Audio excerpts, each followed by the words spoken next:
Hello. Welcome to Against All Odds. Today is Wednesday, March 16th, 2022, and I'm your host, David Smithy. And I'm your host, Eric Lukow, and I'm very glad to be back with you guys. There's a lot going on, and it would be wonderful for us to be able to talk about it with you. Yeah, so, as we've been talking about Ukraine for the last 3 shows, this is now our 4th show on the subject. And it's worth going back and revisiting because a few things that we've said have actually happened, and some of the things that we thought were going to happen haven't. And that's actually one of the talking points of tonight's show, Eric. Yeah, well, that's a great segue. As we pointed out before, there's many other things we'd like to talk about. There's a Supreme Court nominee that we think certainly bears some discussion. Inflation is a big issue that's affecting everybody at the pump, as you can hear on mainstream media and other places.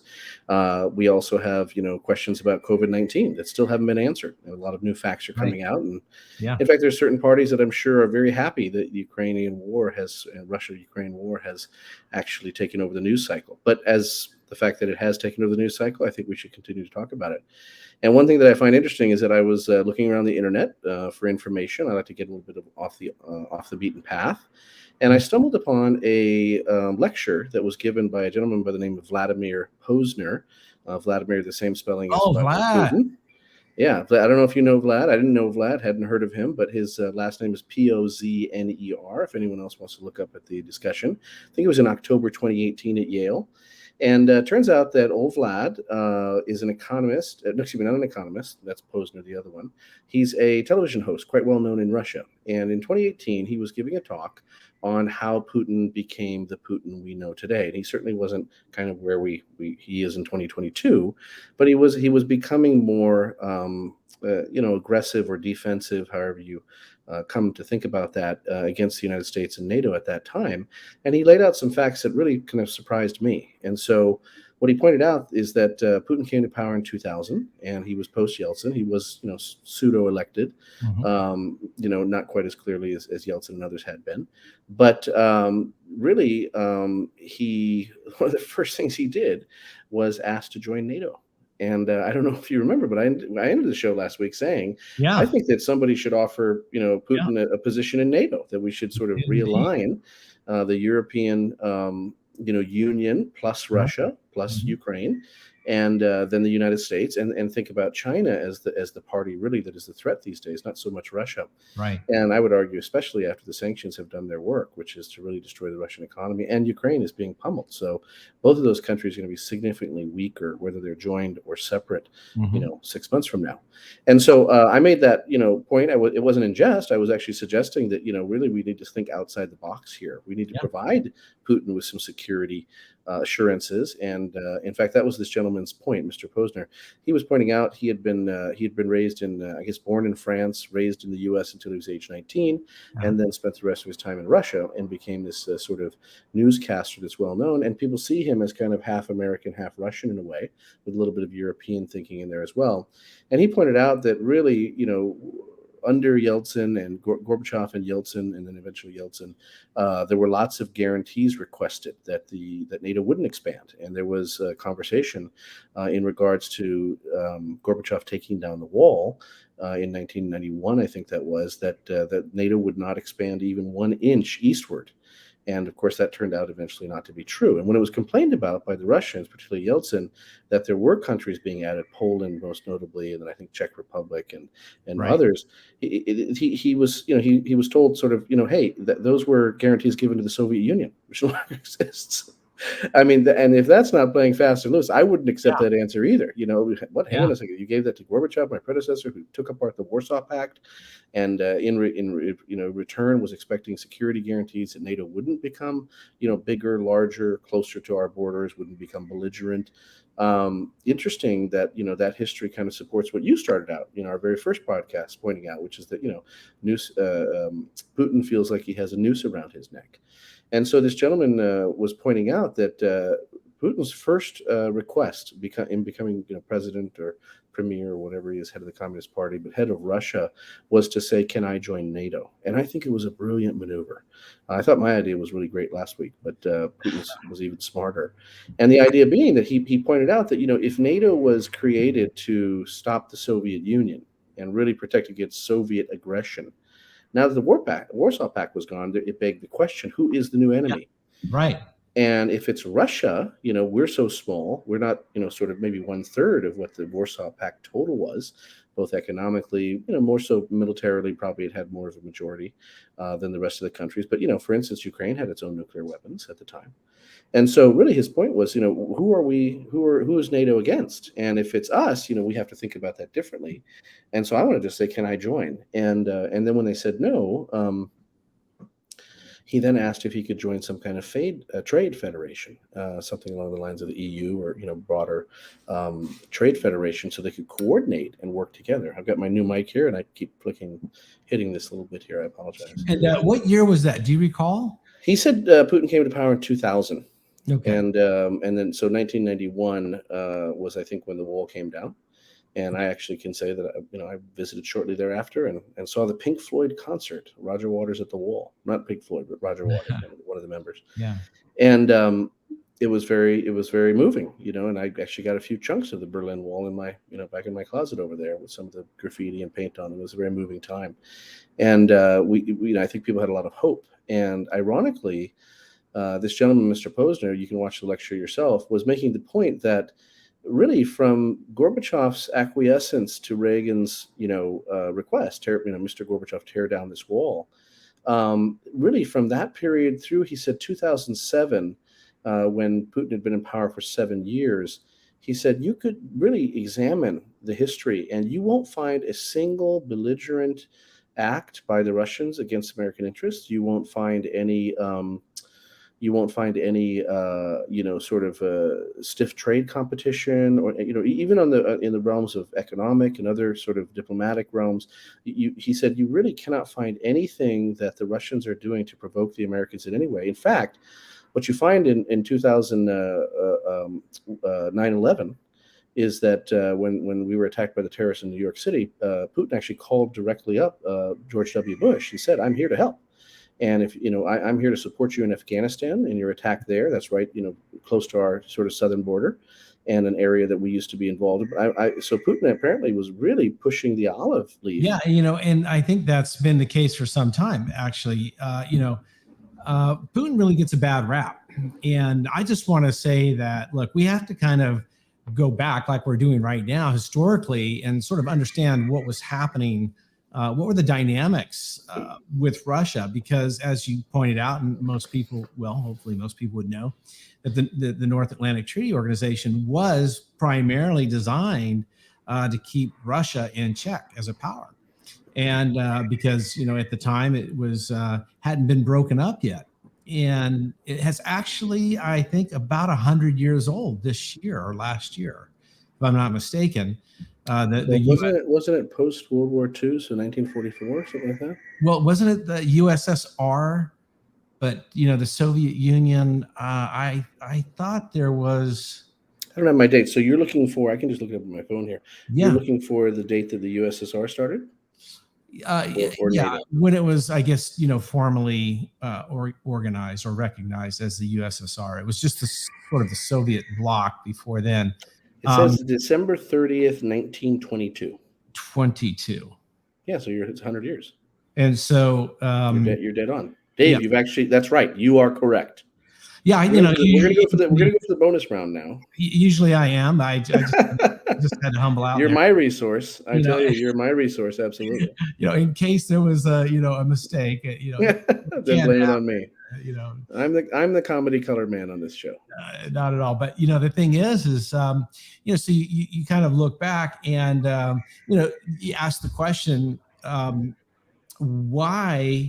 why when in 1991, when the Soviet Union was pretty much dismantled, didn't they invite the United Nations just to sort of collapse on itself?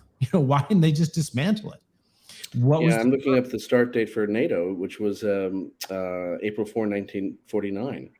And you're saying why didn't NATO just collapse on Yeah, itself I mean, when the really, if Soviet Union that's was gone? the That was Putin's purpose point. of the organization, I mean, Yeah, when you start a corporation and you have a charter, when yeah. that charter is complete, you end it. And at Mhm. that point, it would have made a lot of sense. And I've heard this said also, it would have made a lot of sense just to invite Russia into the new world order, as it were, of capitalism.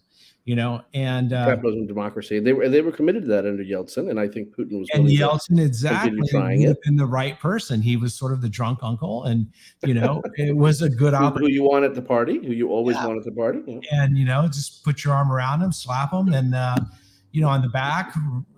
It would have been a great time to do that, and instead, by not doing that, uh, you know, it it let the hostilities remain. And then when Putin stepped in, and as you just informed the audience and me, that Putin actually wanted to join NATO, it would have been really smart as well. But there was that separation. So that's a good question. I mean, maybe someone's got an answer to that.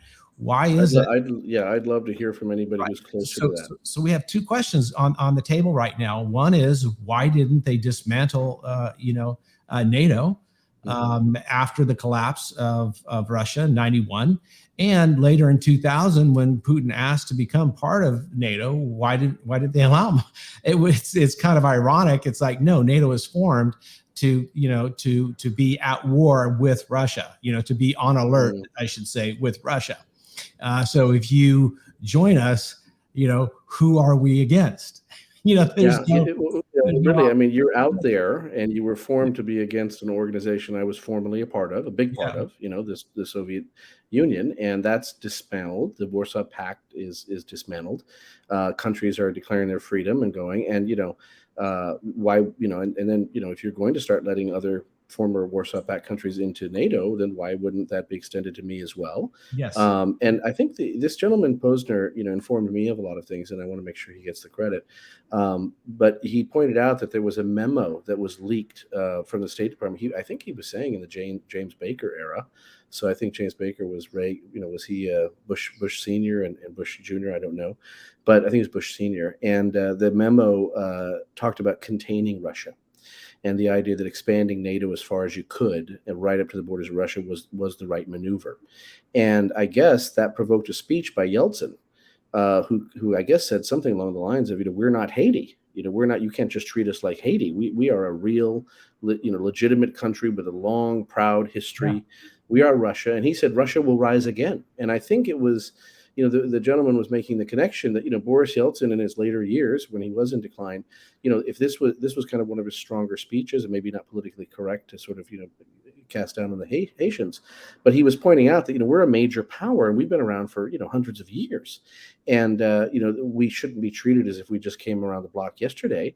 But what's interesting to me is, as I reflected on that, I thought to myself, wow, maybe that was a harbinger that somebody like Putin was going to replace Yeltsin. That if if Yeltsin's who was, like you said, your happy drunk uncle and very friendly and to the mhm, Americans and whatnot, to the West, was going to start saying, hey, you're not treating us well. You're not giving us the respect we deserve. You're not including us. You're not participating with us. And so this gentleman's point was, really, for that period, Russia did not do anything aggressive all the way through 2007. I don't know what he was going to say in 2007. Maybe they changed their stance. But the point was, he said, on the other hand, the U.S. and the EU, the European allies, NATO, if you will, really did not address Russia with any level of respect. Didn't try to include them. Didn't try to gather them in. Didn't really try to, I would say, try the easiest way to get rid of a threat, which is to co-opt it or bring it into the fold. Right. I mean, what's ironic is, you could argue that NATO was there to defang the Soviet Union, maybe Russia as its successor state. mhm. And the question would become, does that only have to happen militarily? Couldn't we have said, hey, through trade and through cooperation, through this federation, maybe through them joining NATO, we could try a different way to actually, remove the threat. And I think, and if Putin got up, and I was shocked to hear, and said, hey, can I join NATO? I don't know why they wouldn't have said, let's go down that path and explore it. And I have a feeling I know why, but I don't know if you want to comment before I jump into that.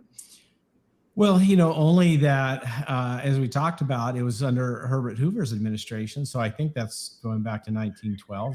You might want to fact check me on that. But yeah, I don't know. His secretary. My kind of presidential history possibly really goes to Reagan, Yeah. And then, before Reagan, I don't even know who was there. I think it was Nixon or something, right? Oh yeah, no, definitely not in our lifetimes. I was going to say trying to say that it was in my lifetime, I am not that old. But I wasn't saying anything of the sort. His Secretary of State, I think it was, who actually thought it would be a good idea to look at Russia in terms of breaking it up. Because it was so big, it kind of represented this existential threat. And so even back, then they were thinking about, well, what do we need to do in order to, kind of break up the largesse of that country? And, certainly, NATO, if you think about it in terms of, a virtual country of its own, think about it like this. NATO is a country? NATO is a country. Okay. And it is acquiring, not territories geographically, but it is acquiring them, virtually, because it is starting to gather, the consensus of each of the satellite countries, formerly satellite countries of the Soviet Union, bringing them into NATO and then offering them defense against, the mother country, against Russia itself. So in a way, if you kind of look at it like that, almost as sort of a virtual, a real organization, but a virtual country, or, chessboard, you're really seeing that the former land that you own and occupied as the USSR is now being lost to this, organization, NATO. And every time you lose a piece of land, you can't regain it, because NATO encroaches and then brings its border closer to you. And the idea of NATO is in effect, the right hand, the hand of strength. The general Thrasymachus said that might makes right. And so NATO would be the mighty right arm of United Nations, because you see the United Nations going. To a degree, I'm careful not to conflate the United Nations with NATO, only because of the veto power that Russia and China have. So on the Security Council, I think you've got U.S., France, and Britain, which are all NATO members. But it's only, and I agree with that, it's only from sort of a strategy, standpoint, because they do exist in a harmony that would be perceived as a threat to someone who was, seeing their homeland systematically sort of piecemealed out. But not to Can I challenge that just a little bit? Because we've mentioned a few times. Yeah, absolutely. Do you mind? Because I know you're going to head on to another point, but really, I would agree with you. Early post-war, I think the United Nations was pretty ineffectual in the war. I think they were the League of Nations, prior to the war, and at some point they became the United Nations. The League of Nations was completely ineffectual at stopping World War II. I think even World War I. Yeah. And so I think it came. I'm not great in this history, but I think maybe League of Nations came about after World War I, failed to stop World War II, then they strengthened it as United Nations. And so that's why you see the five powers there. You see, really Russia, having worked with the UK, France, and the US against Germany. I always wondered why they added China, but China got a veto as well. And so I agree with you. Initially, the UN was dominated. The US did most of the funding, still does. It was located in New York City. It was a creature of the U.S. dominance in the world. So it would ally, I would argue, with NATO. But I actually think, in a strange way, it maybe was like the older brother to NATO. I think it usurped NATO's power. I think NATO very quickly post-war, especially once the Soviet Union declined, it lost its way. It did indeed lost its purpose. And people argue now. I was just watching a comparison of force strength. And really, NATO is not considered to be where it should be. People haven't been paying their fair share. People haven't been actually, modernizing the equipment. Interoperability among the different forces and nations is in question. A lot of people are saying, hey, there's a lot that needs to be done. You're seeing, the Germans and other people start putting the cash in, and people are trying to run exercises, and they're trying to get ready because war may be coming. But I just, I wonder if it's helpful to conflate NATO and the United Nations, because later on, I think the Russians and Chinese got very wise to the fact that they actually had, through that veto power, quite a bit of power to push the United Nations in different directions. And then if you look at what the Arab states have done in terms of the number of resolutions they've gotten condemning Israel, there are clearly factions in the UN, and the United States cannot push it around anymore. When that change took place, I don't know. And I do see what you're saying, but I would like to segue on that note about, the Arab nations, because one of the things that I did want to bring up, in this episode was that it's a very interesting dynamic that's occurring. And while there's a shell game of sorts being played between Ukraine and Russia, it's sort of a distraction. I'm always looking, what is it from 10,000 feet? What's really happening? What are we not seeing?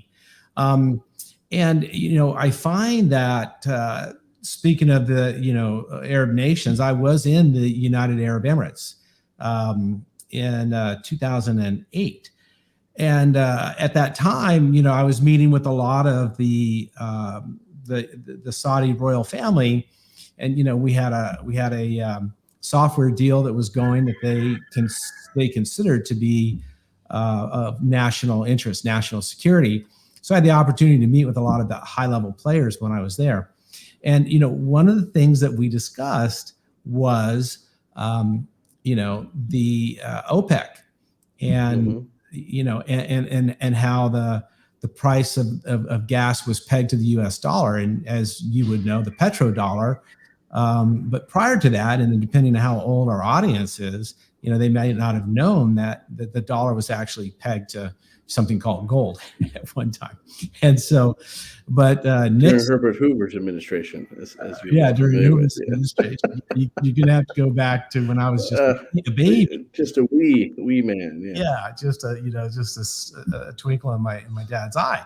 But the thing is or his dad's eye, it's going back.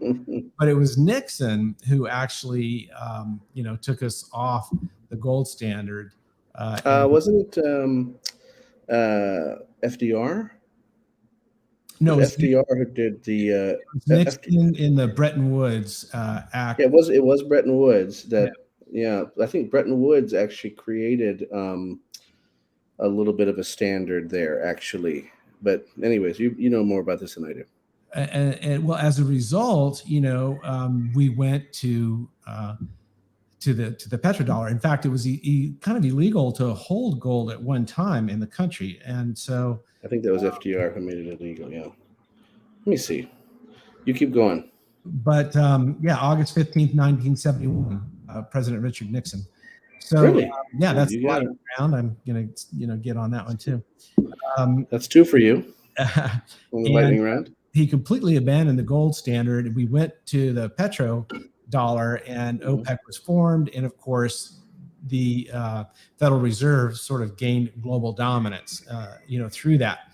My point of bringing this up is because when I was there and I was speaking to, some of these royal family members, we did have an interesting conversation about what it would look like, if they sold oil away from the dollar. You may remember when I came back from that trip, I was involved in, doing a potential deal in Libya, and I was very close to signing a lucrative a deal when all of a sudden Secretary of State Clinton decided that Muammar Gaddafi was no longer capable of leading his nation, and so there was a little hit job that kind of was taking place there, and he lost leadership. And what happened was he was going to sell his oil away from the US dollar. Not a lot of people know that. But there's always the distraction that goes on when the reality is whenever a foreign national leader, president, potentate, whatever you want to refer to them as, decides that they want to make a move where they're going to sell their oil away from the dollar, bad things happen. And here's another name of another leader who attempted the same thing, Saddam Hussein.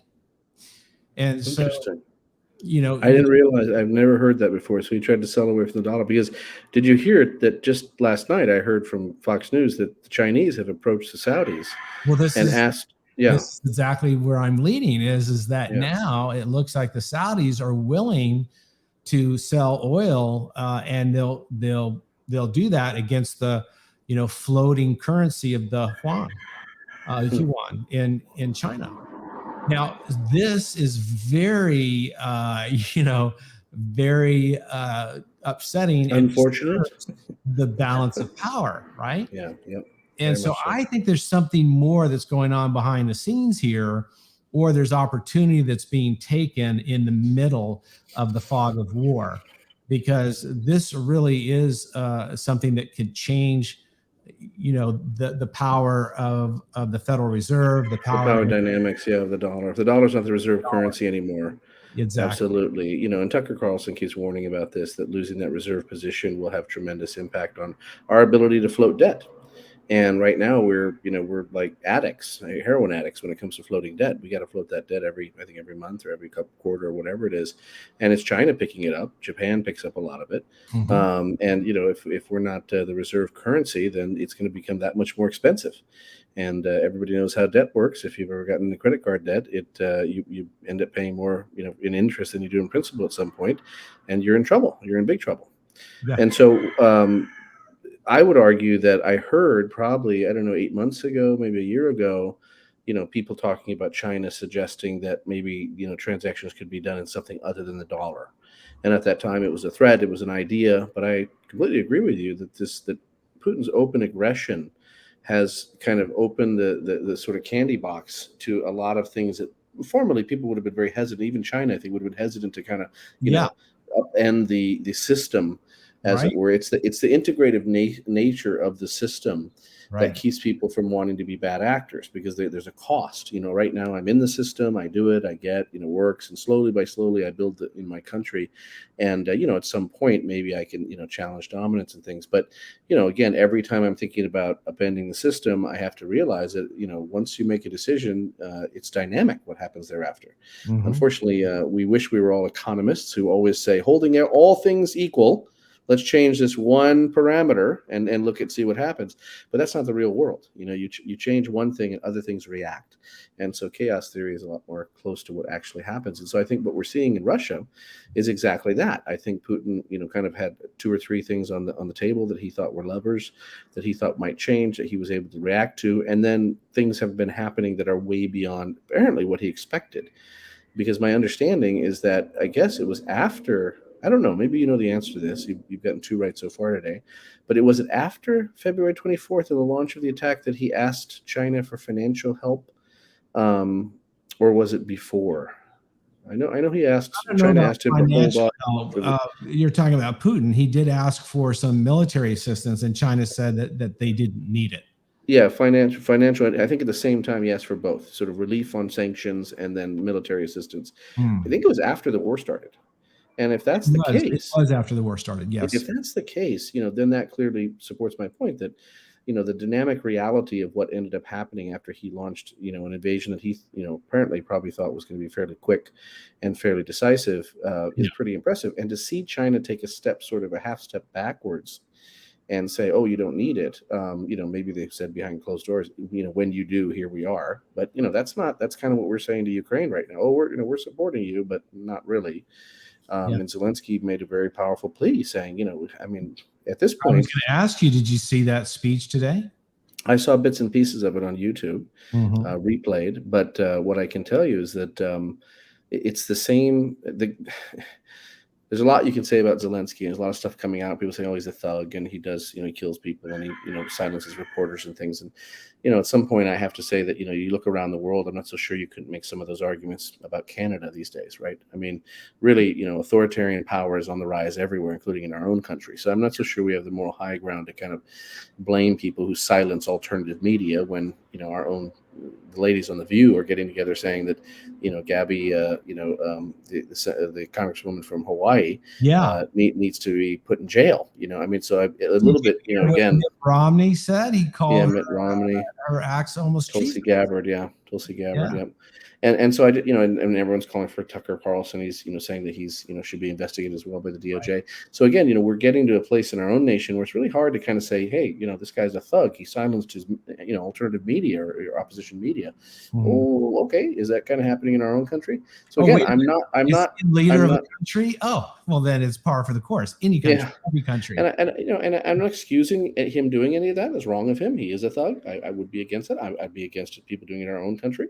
I want to point out that even as we're talking about the history of Putin and Putin making this offer to join NATO, I still don't say that what he's doing in Ukraine is correct. I don't want to see anybody get bombed, shelled, killed. Of course not. So what he's doing today is reprehensible, and we'll make that clear over and over on the show for people who can't figure that out for themselves. But ultimately, what I want to point out is that things are happening so fast that something like the Saudis, as you said, maybe even just sort of taking an opportunity. Maybe this would have been unthinkable, on February 23rd, for them.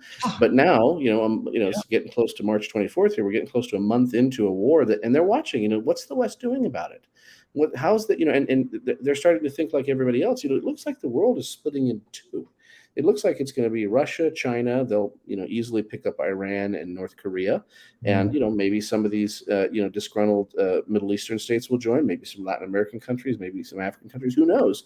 But there's going to be this new Eastern Bloc, for lack of a better word, that might be anti-U.S., anti-Europe, and then you'll see everybody in the middle take their positions. And you are at that point in conflict, whether it's the Cold War, World War III, or whether it's real war. I think that's Zelensky's point: is, hey, this is happening, and you can't kid yourself any longer, and you guys need to come in here in a decisive way and make it known that the West can't be pushed around. I'm sympathetic to that argument. Now, the counter argument to that is, here's the thing: is Biden placed a call right into Saudi, and they didn't take it. So, and some people have said that if that had happened under Trump, that would have never happened. Well, under Bush too. I mean, Bush, was selling F-16s to the Saudis. I mean, the Saudis were fake. Maybe Bush Senior, but certainly not Bush Junior, because they took Georgia under Bush Junior. So no, I was talking about the Saudis though. Yeah, I was saying the Saudis were buying. Sorry, they were best buddies. Yeah, absolutely. Yeah. So I was saying the Saudis were buying F-16s. Yeah. They were terrified of Saddam Hussein and then any retrenchment after that. And so the Saudis and the U.S. were very close under, I think, both Bushes. Correct me if I'm wrong, but so the idea that they wouldn't take a presidential phone call is kind of shocking to me. I think it's shocking to everybody in the world, and tells the world how little other leaders think of Biden.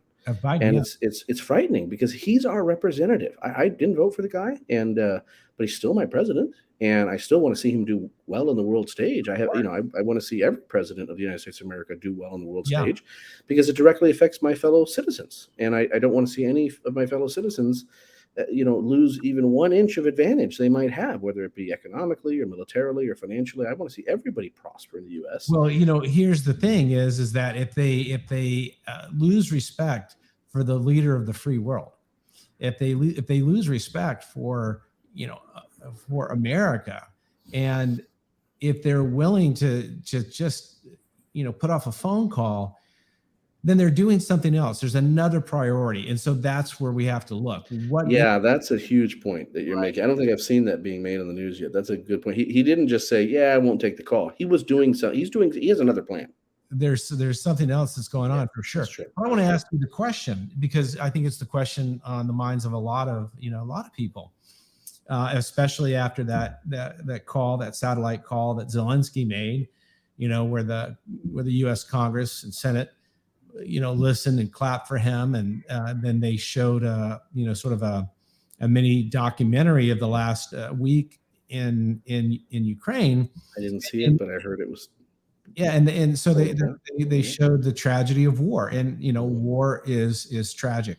Now, this is not a conventional war. I don't know that anyone has declared war. The last I had heard, Putin had said that this was a movement of special operations, Special military operation. Yeah, it is a conventional war, but it's not an official war. I think. Yeah, I mean, it's sort of like Vietnam, right? Yeah, it's non-nuclear, but yeah, it's sort of a military action, you might say. And so, but really, what's happening here is that a lot of the narrative around the mainstream media has been that Zelensky has actually called for World War III, not directly, but indirectly, by asking for help to provide command and control over the Ukrainian airspace. He's invoking World War III.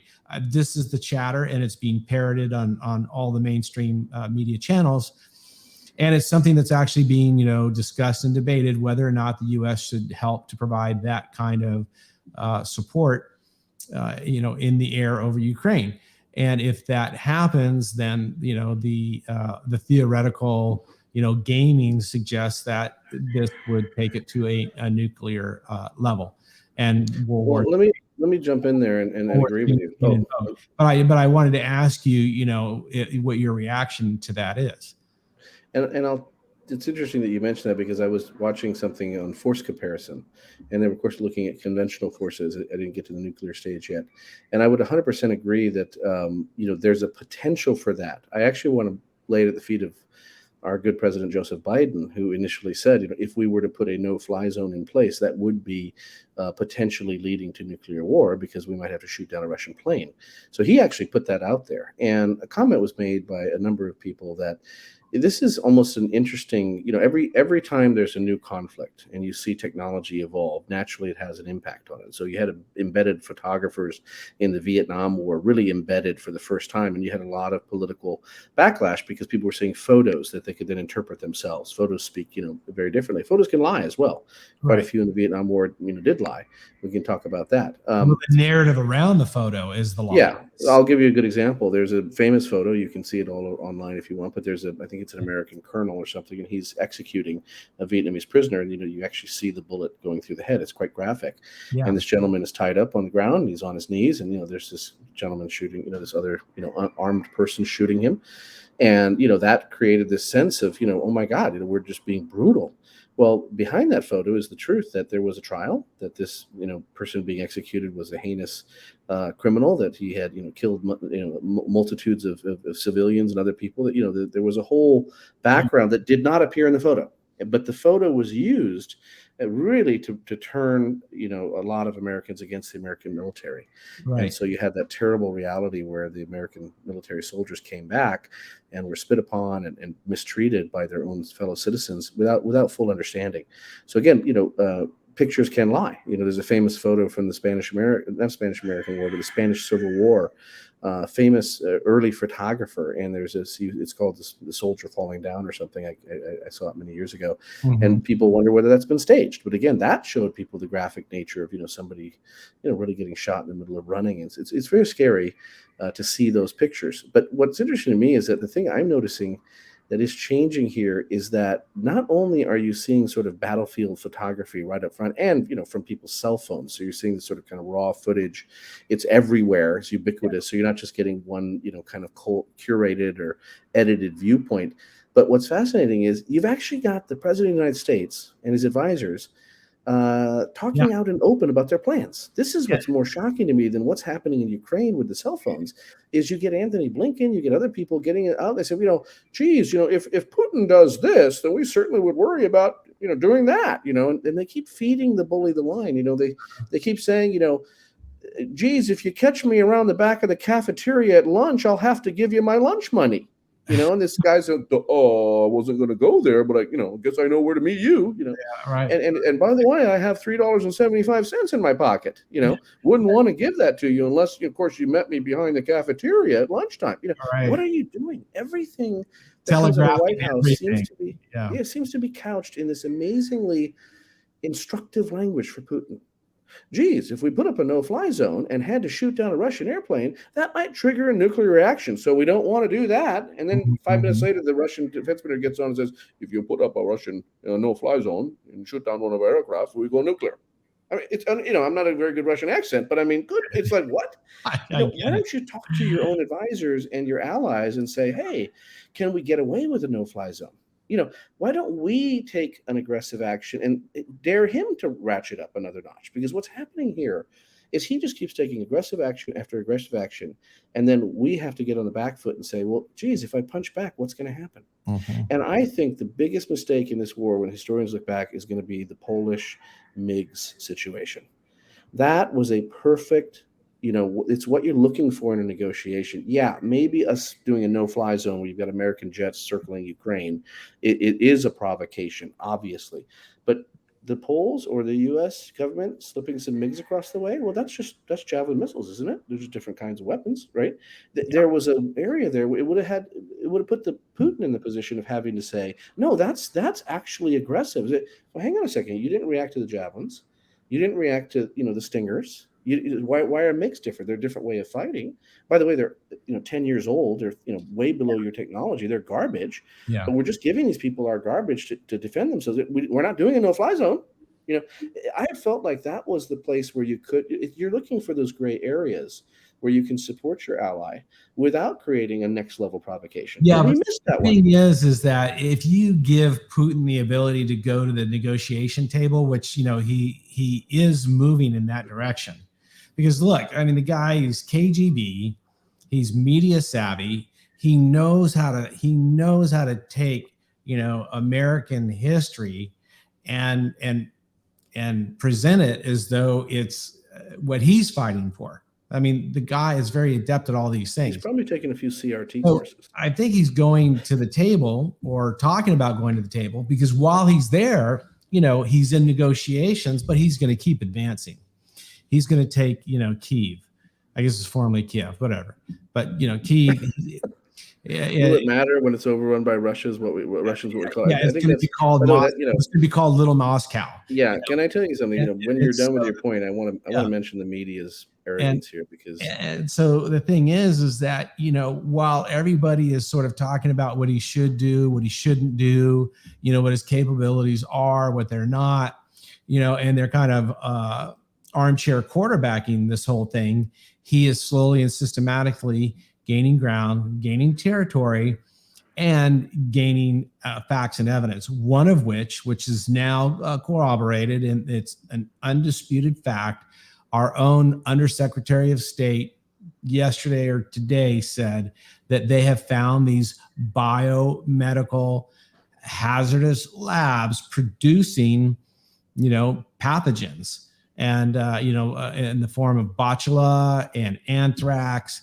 And so, these 30 to 35 labs, and this is what Tulsi Gabbard had made reference to, are there. And that was something that came out in the alternative media early on when Putin was laughed out of the room, these surgical strikes. And if you go back to our first or second program, you'll see that was brought up. And we mentioned that.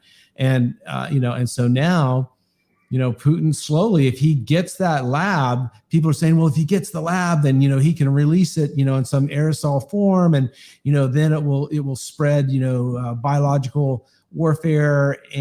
But I don't think that's what his intent would be. I think his intention would be to prove that it existed and that it's being funded in part by the U.S., which I think they're trying to get it out now that it is. They're not trying to deny that anymore. They certainly can't deny that the labs exist. And they certainly now can't deny that, they were part in support of that. And this is really a bad situation for the United States because, what we just discovered about the COVID, about it being originated in the Wuhan lab, which was a huge cover up. And now it's a fact. And, and now the evidence of Fauci's involvement through these other agencies that help to fund that research. I mean, this is looking really bad. And it's giving Putin, another ability to just put the question mark there. If he doesn't drive a fact home, he can certainly make it a reasonable question. Well, I will totally agree with you that, unfortunately, and just to be clear, so that we don't get, pasted as traitors like Tulsi Gabbard was, Yeah, of I don't course. think she nor anybody else is saying these are U.S. labs. They're not U.S. labs. They're Right. Ukrainian labs. They're Yes, not saying that they're U.S. pathogens. They're apparently old Soviet that's right. pathogens that were put in these labs. I think we were involved in a program funding trying to get rid of the pathogens, post-Soviet Union, along with trying to manage the um, nuclear weapons that were in Ukraine. I think the idea was that these pathogenic labs should also be managed. So somehow we're involved. The U.S. government's involved in funding or involved in research in trying to manage these labs to some reasonable conclusion, whether it's securing the old Soviet pathogens or whether it's destroying them or whatever it is. And that's been going on for clearly years now. And so obviously maybe something else. It's evolved into something else like research at the Wuhan lab. Who knows? But you're 100% correct that if the American people should be outraged about this. I mean, not just the American people, the people the world over. The evidence is becoming stronger and stronger that the U.S. was directly involved in funding the gain of function research at the Wuhan lab, that it got out somehow, hurt China, hurt the rest of the world. A lot of Right. people say it hurt the rest of the world more than it hurt China. That's an interesting argument. You can get the population there. As I was looking at force, comparisons between Russia and the U.S., they brought up population, and I actually found out that the Russian birth rate is 1.5 and the U.S. birth rate is 1.7. Ah, The big distinction, and 2.1 is obviously replacement birth rate, and so that's yeah. what you want to keep your population. So we Uh-huh. have a population of 335 million or something like that, and they have 142, something along those lines. So we're almost twice as big. And then at the same time, or we are twice as big, a little bit more, but at the same time, our birth rate is higher. But we also have an influx of immigrants from south of the border, That's right. which it makes up for that, some of that 1.7. And so we are maintaining our population. And some of these people, by the way, are some of those productive people in our society and do great work and are very creative. And so they're really valuable. Really, when you look at the future population and military might, economic ability, the United States has it all over Russia. And this is an argument I made early on, that I wonder if what Putin's really after are the Ukrainian mothers. And so that would argue against him getting a lab and getting anthrax and releasing it. I think he's got his own anthrax. I mean, if they had, Soviet era labs in the Ukraine, they had Of Soviet era course. labs in Russia. He's got his own, if he wants to do a biological weapons Yeah. attack, he can do that. Now people argue and they say, well, yeah, but it gives them an excuse like, oh, whoops, inadvertently it got out in the fog of war, or the Ukrainians let it out, or who knows what. That's true. And I think that's possible. But I don't think he's trying to wipe out the Ukrainian population. I don't Well, think he no, wants and to and wipe out and, the rest of and the world. remember, I think, oh, can I just finish real quick? well, let me just remind you the point that I was Okay. trying to make is that it's not that he's driving this home as a fact. It's that he's a KGB agent whose media I was savvy just going to agree with you. That was where I was is going. I think raising the the more, question. Okay. I even think more than the question. I think, given the way the United States used, weapons of mass destruction (WMDs) to justify everything they did in Iraq, Exactly. he walks in and says, "Ta-da! I had to secure these labs. Yeah. Look at what happened at Wuhan. Yeah. Obviously, the United States working with foreign countries on deadly pathogens is dangerous. I found the labs. I have the evidence the United States was involved. They're Yeah. right on my doorstep. I have the evidence that everybody wanted him to be involved in NATO. I mean, I think these could have been used, aggressively against me. I think it gives more than even a question. I think it's a huge win for him, and I think it's ironic that we didn't secure those, we didn't remove those, we didn't, do something with those. Absolutely. What's shocking to me, and a lot of people have made this point, is that the ineptitude that the Biden administration showed in removing the U.S. military from Afghanistan appears to be the same ineptitude that they showed in preparing for a potential aggression across the border into a country that we were helping with biological labs, but also weapons. People say, why weren't the Polish MiGs in Ukraine on February 23rd? We've been knowing, you're seeing Russia, oh, it would have been a provocation. I mean, at that point, it's not a provocation. You're putting, weapons there. We're going to sell them weapons, and we were selling them weapons. I mean, some of them were silly weapons, MREs and whatnot from Yeah. Obama. But what's funny to me is, you almost can't, with a straight face, make the argument that transferring 35 MiGs, from Poland to Ukraine, 30 days before Putin launches the war, would be seen as any kind of nuclear provocation. Now they're saying this is a potential provocation to the next step to nuclear war. It's too much in my mind. And the problem I Yeah. have with it is that we are bowing to somebody who probably, by the way, has a, and again, I don't want to go there. Who wants a nuclear war? Nobody. But he's probably got a moldering nuclear, arsenal. I don't know about that. I'll have to do some research. And his conventional forces are far inferior to ours. he's losing a big bulk of them to the Ukrainians. Ironically, what did Zelensky say? This guy's, if anything, great with a turn of phrase. He comes from the Twitter era, I guess, but he said something like, our best resupply resource is the Russians themselves. They keep giving us equipment. They keep leaving it on the battlefield. Yeah. Wonderful. And we know how to use it, by the way. So really, honestly, I mean, he's being shown conventionally to be very weak. And so I go back to what you're saying. I think the labs, whether he knew about them before or not, they have fallen into his lap as a potential safe space for him. Because right now, with China's taking a step back, I would argue that Putin is looking for a safe space. He's looking for a place where he can land politically in his own country and say, ta-da, I did some things, got some things for us, won some things, won back some Russian pride. And I think, any kind of win does that. And again, it's not that the Russians aren't, revolting and protesting and whatnot against killing fellow Ukrainians, but you'd be shocked at how quickly, when you stop killing the mothers and children, that people go back to, okay, well, now that the death is over, I'm still a Russian, you're still a Ukrainian. They would take some pride in, having, quote, won. Yeah. I think Putin's looking for a win. And when he put on the table those three things, I think that's, like you said, the best way to negotiate is, say what you want, and then keep punching the guy in the face until he starts giving it to you. And Zelensky the thing is that NATO's done. You got point number one. NATO's done. Yeah, but let's go back to the incompetency of the Biden administration. Even though you want to go back and talk about that? What we do is we support the office of the presidency, and that's a totally separate thing than the person. Absolutely. Because I think that Biden is the worst president that I can recall in my lifetime, and historically that I've ever read about. And, even today's polls would confirm that. He's been incompetent in everything that he's handled. He's, in Afghanistan militarily, the one opportunity that he had was to finish the withdrawal of the troops there. And he completely, blew that. To leave well. Yeah. It was disgraceful, but the incompetency that he's showed. So, there was a president and a son who were involved in Ukraine. I'm trying to remember who they were. I can't think. I think it was it. I think was his son a hunter. So here we go. Son of Hunter. Son of Biden, Hunter. The and it's one story of incompetency after another. It's one story of corruption after another. And this guy who, and I'm not saying anything that hasn't already been said, or you can't just do a search on YouTube and find out for yourself, but his mental capacity is obviously failing. He's unapproachable. The press can't get him to comment on anything except for his favorite, ice cream flavor. But he's really become a joke. And that's why, the Saudis. That's the sad part. And that's why I said earlier. Disrespect him. And that's why, he's putting this country in a perilous and precarious situation. But ultimately, I think it's for him, it's been about the money. It's been about the power. He's lied his entire political career. You can see where he's, been called out on that.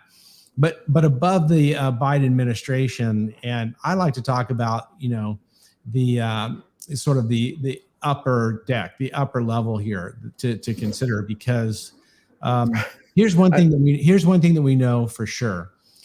It's hard to suggest any government program that's ever been run for any benefit other than those people who are in the government that are part of the program. The other thing is that the mainstream media has taught us one thing, that almost everything that they say, I'll go so far as to say every main news story that they cover is absolutely spun. And more often than not, the things that they might say that conservatives are attempting to do, they themselves are involved in directing and coordinating. So when you hear the call for, a call to arms, which is what we're going to be hearing, and the mainstream media beating the drums, you can be sure that, this is the last thing that Americans want to be involved in. But you know what? We have the best Congress that the money can buy. I heard someone say that, and I've been trying for 35 years or more to disprove it, and I'm just not able to do it. Well, that brings me to, I think I agree with everything you just said. I think what's fascinating to me is that you can look at where we are as a country and it should scare you because, as you point out, when you see somebody who is so clearly struggling to maintain their thoughts, is so clearly a person who's been, lived a life of avarice and greed, and always wanted to be president of the United States, and has just really done anything and everything to get there, and is finally there, but is there really in name only, not really leaving any kind of legacy, not really standing for anything. I think the polls are showing that many Americans agree with you and me that he's not competent, he's not capable on really any of the issues. But I think you made a further point there, which is that the mainstream media, which seems to be the mouth organ of the White House, which is odd because they're supposed to be, the fourth estate, they're supposed to be keeping an eye on government, has become really just, along with big tech, has become an arm of the government and to enforce ideas that are sweeping the nation as the right way and righteous way to think. And it's odd because it's kind of like a McCarthyism of the left. And we're seeing people being, punished and threatened to be punished, horribly for political views, which were supposed to be one of the protected forms of speech. Political, religious, all of these things end up being religious and worldview issues at the end of the day. But what's ironic is that it doesn't seem like, other than sort of criticizing Biden, anyone's taking a step back and saying, as you just did very wisely, what's behind all this? What is the upper echelon that's giving the marching orders, that was smart enough to come up with the Ukraine war at just the moment in time when all of the bad news is coming out about Fauci and all the bad news is coming out about the VAERS reports and the vaccine. Exactly. At just the right time. Putin, I mean, maybe Xi said, can you wait until after the, Olympics? Maybe Biden called Putin and said, can you hurry up and go before the midterms? I mean, who knows what phone calls are happening here, but it's ridiculous that this is dominating. And then the news cycle, as you said, these people who are, fairly well educated, but absolutely indoctrinated, don't ask any questions. They don't really, step back and sort of say, hey, what's for the good of even my party? It seems like they're, just sort of in this desperate moment, we're going to lose power. We're going to do anything we can to keep it. And so, to your point, the government is an organization. And I've come to learn in my experience that organizations are really organisms. And they really do have one prime directive, as Star Trek would say, which is to maintain their power and, if possible, expand it.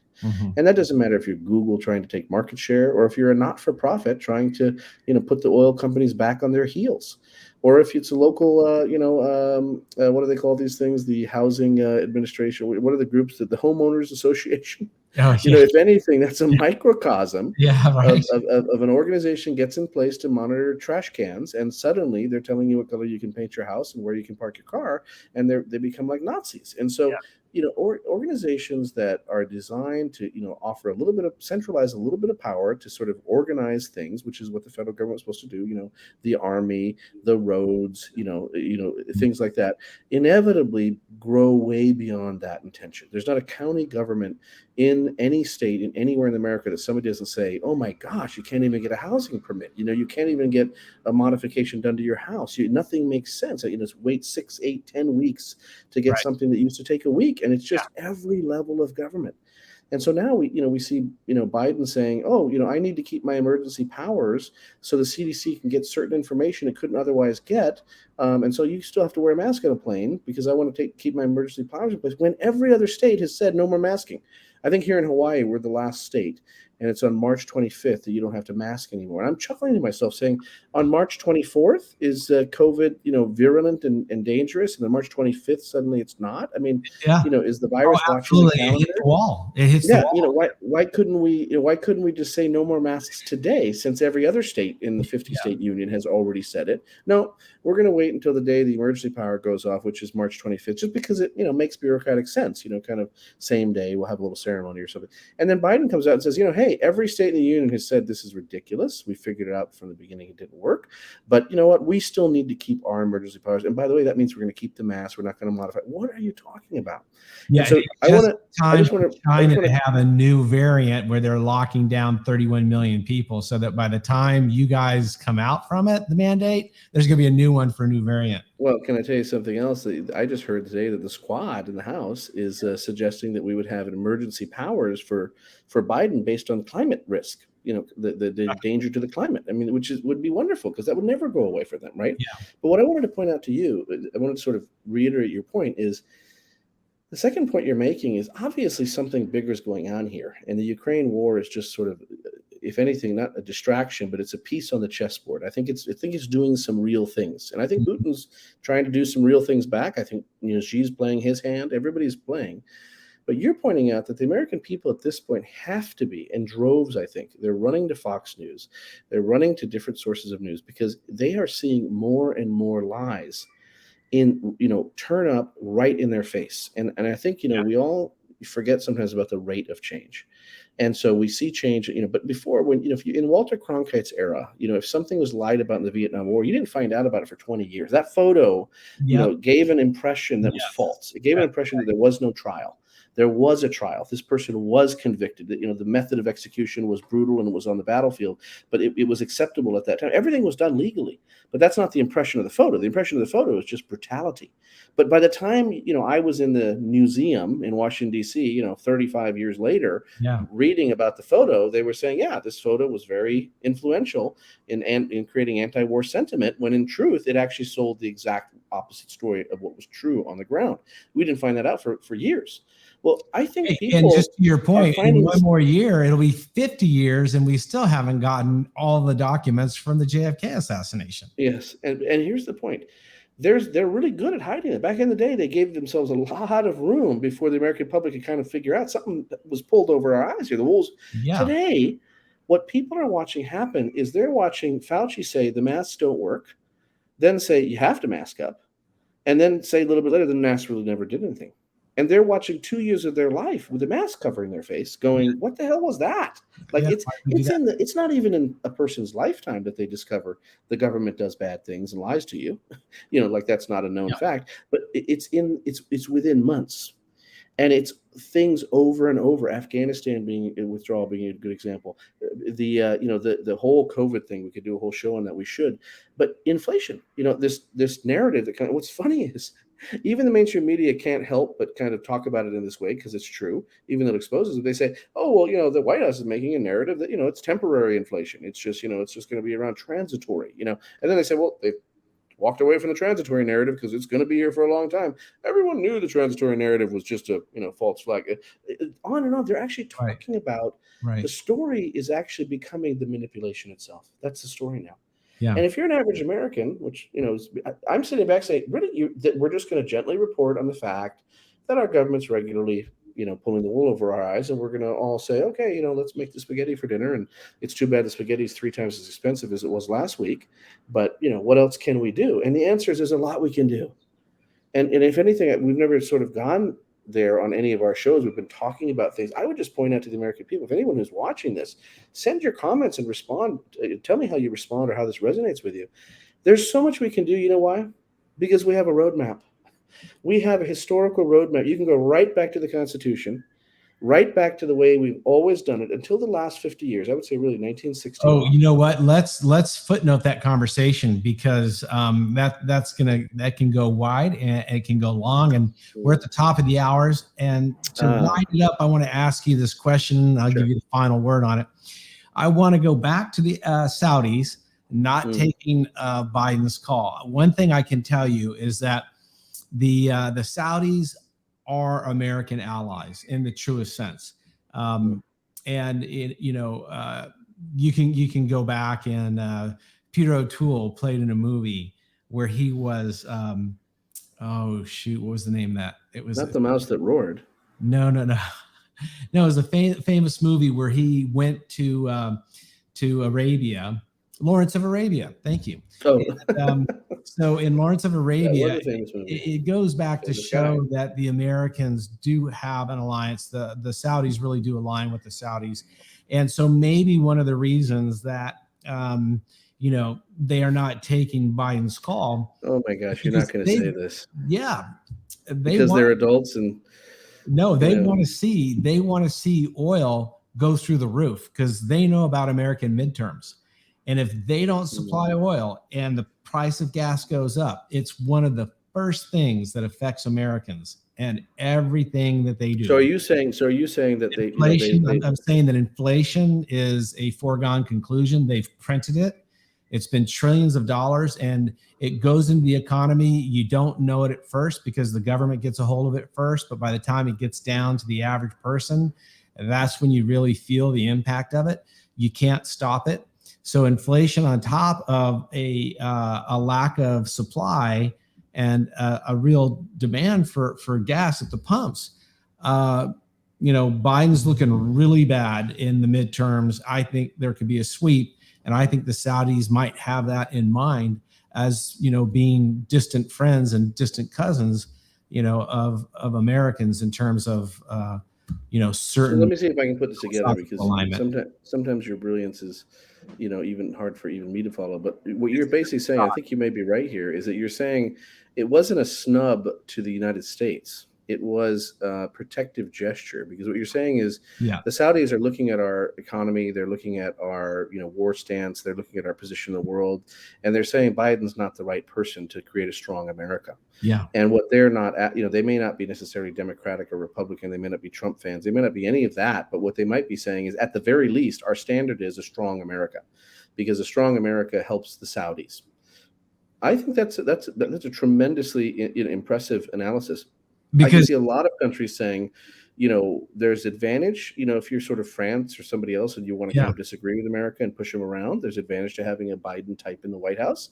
But I think now France and Germany would be saying, oh, we didn't want to pay our NATO debts, but we also didn't really want Russia firing missiles close to Poland's border and almost triggering Article 5. So, maybe Trump was not so bad, or somebody between Trump and Biden. But good Lord, this Biden guy, I mean, it was nice because as soon as he got in, we said, we don't have to pay the NATO dues anymore. That Trump guy's gone. And they were all happy in clinking wine glasses. And now they're like, oh, my God, get in the bomb shelter.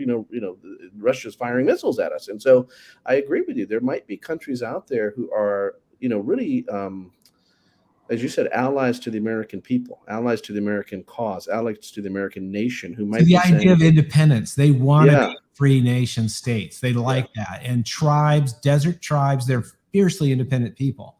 They are strong people with long histories. Yes. And I do think this. I think there's a natural aversion to China, and this is a worthwhile show. Yeah. Early on, I said to you, I think I have an idea of why we kept Putin out of Russia. So maybe this is the right place for me to settle and end my last comment, which is, if this guy really in 2000, and I have no reason to disbelieve this professor, this newscaster, really offered to join NATO, I said, I think I have an idea why they didn't accept him. And the answer was isolation of China. I think you see the very same thing happening now. We are tiptoeing around the elephant in the room, or maybe I should say the panda in the room. I mean, really, honestly, there is no reason why. And, a little bit out of the State Department lately, they've said, hey, if you start backfilling weapons for Putin, and if you start, decreasing the efficacy of the sanctions in China, then we're going to have to start sanctioning you. And that's great. It's good that they've drawn that line. But I would argue that they should have been sort of pointing the finger at China a little bit earlier. And this is why I think they need Putin. This is why they need, a scary Russia. Mm-hmm. Because if Russia suddenly joined NATO, then the sort of, the hand that everyone's dealt would be on the table. China, are you going to play nice or not? Because you're clearly the only one we're all pointing our guns at now, right? Whether they're economic guns or military guns. So I feel like way back when, nobody wanted to take Russia off the table because they didn't want to disband NATO. And they wanted that cooperation. They wanted that organization in place. No organization wants to go, as I said earlier. But they wanted to have a, quote, reason to exist when maybe on the sidelines or behind closed doors, it was, by the way, this is also a good organization to have in place in case China gets too powerful. Well, what's happened? China has gotten too powerful. China is somebody who counterbalances the U.S. now. Now, my argument when I suggested, reaching out to Putin and offering him NATO membership was to say, let's get him on our side. Before, by the way, his economy, Ukraine's economy is decimated. I would love to get him on our side because I think that China is the issue. Your point with Saudi Arabia, I think, is perfect. I think they would look at China and have a sort of natural aversion to the authoritarian control that country would like to take over other countries. Saudi Arabia is perfectly fine to have the royal family be authoritarian in their own country, and Right. that's local baseball, and that's okay. That's local politics, and nobody minds that this dictator, that dictator from their own country. They can complain about that in their own way and do what they need to do. But when you look at global communism and the way I think the Chinese look at the world, they would like to see countries, like Hong Kong, like Taiwan, Yeah. and the rest of the world come to a place where they're all beholden to the Chinese Communist Party. I think that is part of what their doctrine is. And so I wouldn't be surprised that nations like Saudi and others are saying, hey, we got to bolster the U.S. in some way. And if they're too stupid to vote the right guy into office, we're going to just not let that guy be very effective. I think it's something that could be considered. So I'm going to leave this question for the audience. We're at the top of the hour. If this was a James Bond movie and it was the final scene and the villain tore off his mask, would he be Vladimir Putin? Would he be Xi Jinping? Or would he be Joseph Biden? We're gonna roll out Joseph Biden. I've been your host, David Smithy. And I'm your host, Eric Lukow. And this has been Against All Odds. Thank you and tune in next time.